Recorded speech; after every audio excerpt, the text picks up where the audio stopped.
From the St. Louis Public Radio newsroom, this is The Gateway. I'm Abby Larico.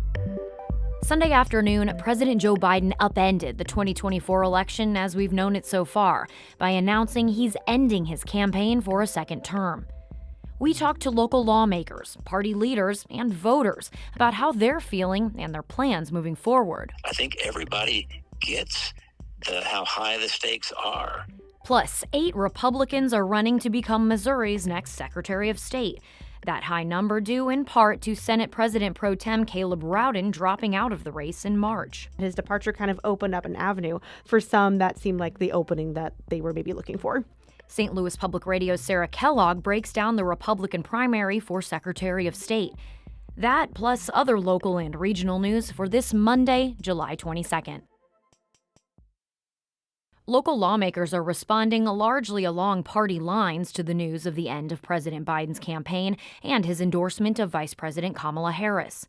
St. Louis Mayor Democrat Tashara Jones posted a statement celebrating work she says has, quote, delivered tangible results for city residents, like the American Rescue Plan Act. She added her support for Vice President Harris. U.S. Representatives Cori Bush and Emanuel Cleaver also backed Harris, as did numerous other Missouri Democratic elected officials. St. Louis Alderwoman Shamim Clark Hubbard says that Harris could provide a burst of energy for Missouri Democrats. We all need to galvanize behind her. It's not an or, it's an and thing. All of us rising together with this black woman at the top of the ticket. St. Louis Public Radio's Jason Rosenbaum has more now on how Harris could affect Missouri Democrat chances. President Joe Biden endorsed Harris immediately after he bowed out of the race. And the vice president also received backing from Congresswoman Cori Bush, who says Harris could energize younger voters. She is able to pick up the torch and go. While few expect Harris to turn Missouri blue, Alderwoman Alicia Saunier says she could help Missouri Democrats, especially if Missourians vote on a ballot measure to legalize abortion. She certainly helps the things that Missouri Democrats are fighting for right now, and I think that she helps to unify the party. Democrats have about a month to figure out their presidential situation before their national convention in Chicago. I'm Jason Rosenbaum, St. Louis Public Radio. Russ Carnahan chairs Missouri's Democratic Party. He says Harris is the practical choice to mobilize voters, especially in the face of a unified GOP. I think everybody gets how high the stakes are. And I think Democrats are ready to go on offense to really point out those vast differences and what the future of our country is going to look like, between those two visions. Illinois' Democratic U.S. Senators Tammy Duckworth and Dick Durbin issued statements thanking the president for his public service, both emphasizing the importance of party unity to defeat Donald Trump, but neither endorsed a candidate. No other Democrats have stepped forward to run, though Illinois Governor J.B. Pritzker is often mentioned as a potential vice president for Harris. Some Republicans, meantime, are urging the president to step away not just from the campaign trail, but the Oval Office. Representatives Mike Bost and Mary Miller of Illinois and Missouri Senators Josh Hawley and Eric Schmidt all posted statements questioning Biden's ability to do the job for the remainder of his term. Voters are also reacting to the end of President Biden's campaign less than 4 months before the general election. And we heard mixed reaction, mostly relief, but some skepticism over what comes next. Austin Carnes is a Creve Coeur resident who identifies as politically independent.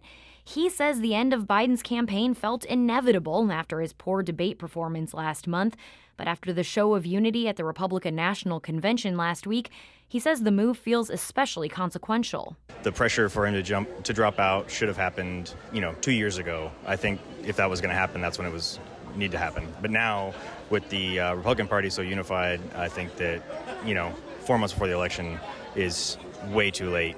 Rodney Williams is a South City resident who says he's voted for both Trump and Biden. He says he wanted the president to end his campaign after recent public stumbles, but with the election now so close, he says he doubts the party's ability to effectively mobilize around a new candidate, even Vice President Harris. I think that the Democratic Party is going to have a major problem because you don't have too long before the election, and you need to have somebody who's comparable to stand and run, but have the votes of the people at the same time. Central West End resident Natavi Larry says this could actually be a good thing for Democrats, who can take the opportunity to re-examine policies that Larry wishes were more progressive. Maybe connect more with the voters, because I feel like right now their option that they're choosing is to just kind of lean on the fact that the opposition is so much worse and just kind of bank on that. But Larry says they're not convinced that Vice President Harris is the person to do that, and they're willing to stay home in November if none of the options on the ballot match their ideology. All three of those people you just heard from spoke to St. Louis Public Radio's Brian Munoz Sunday afternoon. Now, in other news, because yes, there is other news today, the pocketbooks of the dairy industry and everyday consumers have not felt the impact of bird flu on their milk, at least not yet. St. Louis Public Radio's Will Bauer reports, so far the outbreak in dairy cattle has been fairly contained. 13 states in the U.S. have reported avian influenza in dairy cows. Cattle on about 160 dairy farms have tested positive so far. But that's just a drop in the bucket of total dairies in the country, which tallies about 25,000. While individual farmers have taken cows out of their rotation, the impact on the dairy industry has been minimal, says University of Wisconsin ag economics professor Chuck Nicholson. With any kind of epidemiological situation that we have going on, the future can be quite uncertain. So it's something that we need to keep a close eye on, but for the moment, we don't see any major shifts. Nicholson says that could change, but the bird flu outbreak would have to get much worse. I'm Will Bauer, St. Louis Public Radio. St. Louis is dominated by cars as they're the main mode of transportation for most residents of the region. St. Louis Public Radio's Eric Schmid reports city leaders are looking to make alternatives more attractive through investments in street redesigns and transit.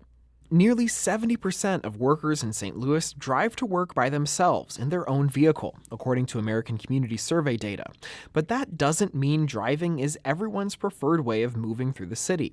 Taylor March is the executive director for Missourians for Responsible Transportation. People want to know what's a safe way to get from A to B. Sometimes I'll draw them a map, and sometimes, unfortunately, I have to say, well, right now, there's just not a safe way. March says many neighborhoods have safe streets to ride a bicycle on, but crossing over or using major roads like Grand or Kings Highway doesn't feel as safe. The city plans to use some $46 million in American Rescue Plan Act funding to revamp those roads and others to make them easier for cycling, transit, and pedestrian use. I'm Eric Schmid, St. Louis Public Radio.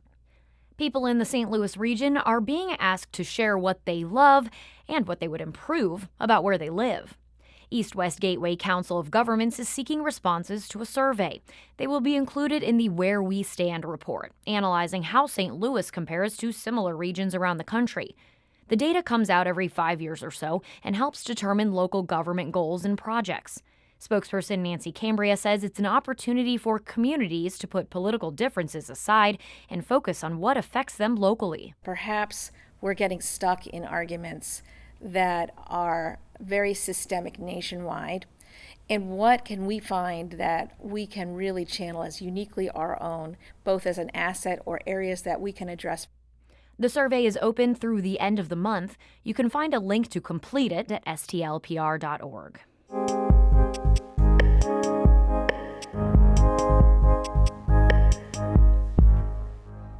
And back to politics. There's a crowded Republican field seeking to be Missouri's next Secretary of State.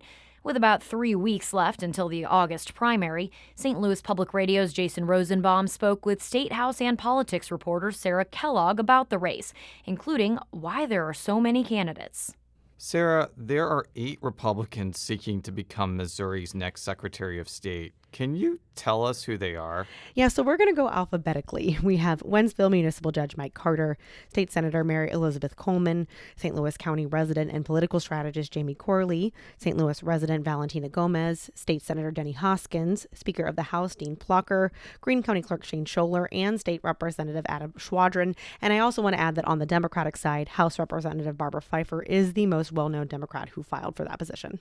So during the beginning of the filing period, there were 4 candidates running, but by the end of it, really in the last couple of days of the filing period, 4 more people threw their hat into the ring, with some like State Senator Mary Elizabeth Coleman and House Speaker Dean Plocher even switching races. Why was there this last-minute switch? So I believe that this can be traced back to a different candidate that is no longer in the race, which is State Senate President Pro Tem Caleb Rowden. And Rowden was running for the position, but then in March, he declared that he was dropping out of the race. And several candidates that we've spoken to, like Corley and Plocher, said that Rowden dropping out was a factor for them and that his departure kind of opened up an avenue for some that seemed like the opening that they were maybe looking for.